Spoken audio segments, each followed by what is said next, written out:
ఈ నెల 30వ తేదీ మంగళవారం ముక్కోటి ఏకాదశి పర్వదినాన్ని పురస్కరించుకొని బాలాజీనగర్ శ్రీ సీతారామ స్వామివారి మందిరంలో ప్రత్యేక దర్శన ఏర్పాట్లు చేస్తున్నామని 14వ డివిజన్ కార్పొరేటర్ కర్తం ప్రతాప్ రెడ్డి తెలిపారు. శనివారం బాలాజీనగర్ శ్రీ సీతారామ స్వామివారి ఆలయంలో ఆయన మీడియాతో మాట్లాడారు.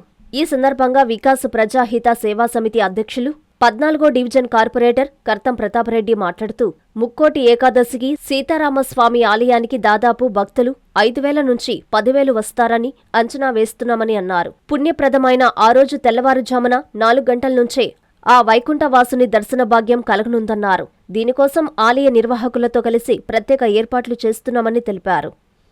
శ్రీ సీతారామస్వామి మందిర్ కమిటీ గౌరవ అధ్యక్షులు తాతా కిషోర్ మాట్లాడుతూ భక్తులందరూ ముక్కోటి నాడు ఆలయానికి వచ్చి ఉత్తర ద్వారం గుండా వైకుంఠవాసుని దర్శనం చేసుకోవాలని కోరుతున్నామన్నారు.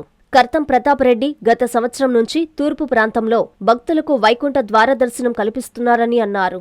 అనంతరం శ్రీ త్యాగరాజ కళ్యాణ మండపం అధ్యక్షులు అమర మోహన్ రావు, అర్చకులు బృందావనం శ్రీనివాసులాచార్యులు మాట్లాడారు. ఈ కార్యక్రమంలో ఆలయ గౌరవ అధ్యక్షులు తాతా కిషోర్, అమర మోహన్ రావు, అధ్యక్షులు తన్నీరు మస్తాన్రావు, సెక్రటరీ రత్నం, ట్రెజరర్ ప్రసాద్, వికాస్ ప్రజాహిత సేవా సంస్థ సభ్యులు రామాంజనేయరెడ్డి, మీరాభాష శ్రీనివాసరెడ్డి, దినేష్ రెడ్డి, కృష్ణారెడ్డి, రవీందర్ రెడ్డి, మూర్తి, రేణు, శ్రీను పాల్గొన్నారు.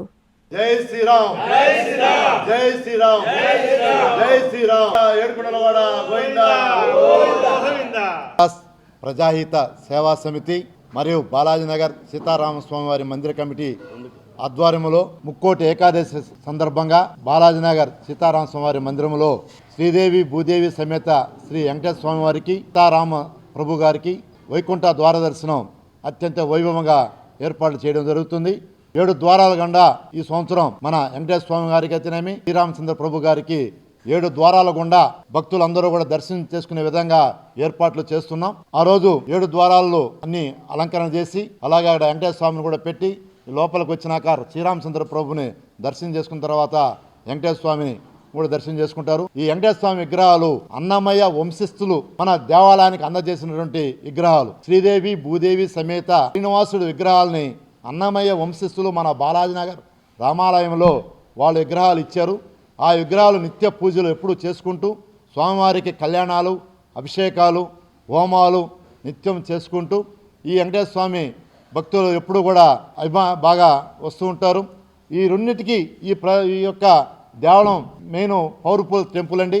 ఇక్కడ పుత్రకామిష్ట యాగం కూడా జరుగుతుంది. రాష్ట్రంలో ఎక్కడ జరగని విధంగా ఇక్కడ వెంకటేశ్వర స్వామి కళ్యాణాలు ఈ విగ్రహాలకు బ్రహ్మాండంగా జరుగుతుంటాయి. దేవస్థానం కమిటీ అలాగే వికాస్ ప్రజాహిత సేవా సమితి ఆధ్వర్యంలో ఎన్ని కార్యక్రమాలు చేస్తున్నాం. కాబట్టి భక్తులు అందరూ కూడా తెల్లారుజామున ముక్కోటి ఏకాదశి రోజున 4 గంటలకి భక్తులకి లోపలికి అలో చేయడం జరుగుతుంది.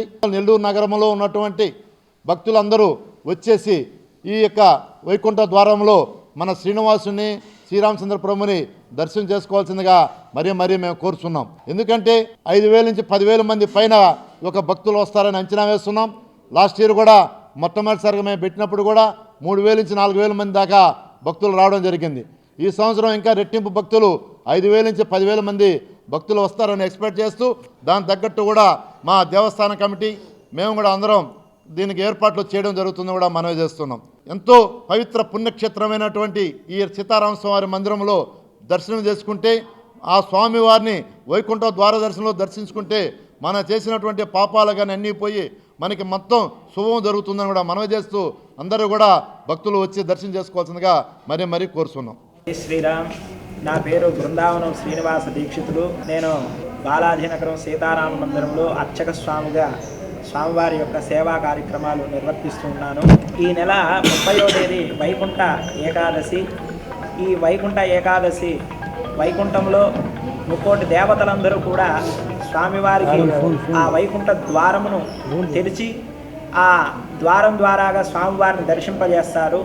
అందుచేత ముక్కోటి దేవతలు దర్శింపజేయడం వలన ఇది ముక్కోటి ఏకాదశి అని మనకి శాస్త్రాల ద్వారాగా తెలుస్తున్నాయి. ఈ ముక్కోటి దేవతలు దర్శించుకున్న వంటి యొక్క మహావిష్ణుమూర్తిని మనం భక్తులు కూడా మానవులు కూడా ఆ స్వామివారిని దర్శింపజేస్తే వారి యొక్క పాపాలన్నీ కూడా తొలగిపోయి స్వామివారు దివ్యమైన వంటి అనుగ్రహం కలుగుతుంది అనేది శాస్త్రం యొక్క వాక్యము. అలాగే వారి యొక్క సర్వ దోషాలన్నీ కూడా తొలగిపోతాయి. మన సీతారామ మందిరంలో ఈ సంవత్సరం ముక్కోటి ఏకాదశి మహా పర్వదినోత్సవాలు చాలా విశేషంగా ఈ యొక్క దేవస్థానంలో అనేక రకాలుగా ఏర్పాట్లు చేశారు. అలాగే ముఖ్యంగా చెప్పబడింది ఏమనగా అంటే చక్కగా 7 ద్వారాలు ఈ సంవత్సరం ఏర్పాటయ్యాయి. ఆ వైకుంఠం లాగానే 7 ద్వారాల నుండి స్వామివారిని దర్శింపజేసుకునే మహాదృష్టం మనకి కలుగుతుంది. 7 ద్వారాలలో స్వామివారిని ఆ 7 ద్వారాలు దాటి వచ్చిన తర్వాత ఆ 8వ ద్వారం 9వ ద్వారం వద్ద స్వామివారు సీతారామ స్వామివారు చక్కగా గరుడాల ఆలవారు పైన స్వామివారు వేంచేప ఉంటారు. అలాగే 4 కాళ్ళ మండపం మధ్యలో శేషవాహనం పైన శ్రీదేవి భూదేవి సమేత శ్రీ కళ్యాణ వెంకటేశ్వర స్వామివారు కొలువై ఉంటారు. ఏకకాలంలో స్వామివారు రామచంద్ర స్వామివారిని అలాగే వెంకటేశ్వర స్వామివారు కలో ప్రత్యక్ష దైవ, కలియుగములో ఎవరిని దర్శింపజేస్తే పాపాలు తొలగిపోతాయని మనకి వెంకటాచల పురాణం చెప్పబడి ఉన్నదో అటువంటి పరమాత్ముణ్ణి ముక్కోటి ఏకాదశి రోజున దర్శింపజేసే మహాభాగ్యము కలుగుతున్నది. కావున భక్తులు అందరూ కూడా చక్కగా విచ్చేసి బాలాజీ నగరం నందు కొలువై ఉన్నవంటి శ్రీ సీతారామచంద్ర స్వామి వారిను అలాగే కళ్యాణ వెంకటేశ్వర స్వామి వారిను దర్శింపజేసి సర్వాంతరమైనటువంటి మహా ఆ యొక్క విశేషమైనటువంటి ఫలితాన్ని పొందవలసిందిగా కోరుచున్నాం. డీజీపీ కళ్యాణ మండపం వారి నూతన సంవత్సర మరియు సంక్రాంతి శుభాకాంక్షలు.